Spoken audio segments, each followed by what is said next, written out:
আমি রাজাকার নই। সুতরাং আমাকে যারা রাজাকার বলবে তারা পিতৃ পরিচয়হীন অবৈধ সন্তান।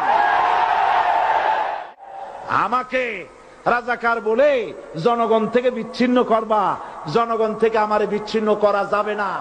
আজ আমাকে কথা বলতেই হবে ইনশাআল্লাহ, কারণ আগামীতে আবার আপনাদের সাথে দেখা হবে কিনা আমি জানি না।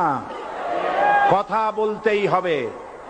বিড়ালের মতো 500 বছর বেঁচে থাকার কোনো লাভ নাই। সিংহের মতো 1 ঘন্টা বাঁচতে চাই।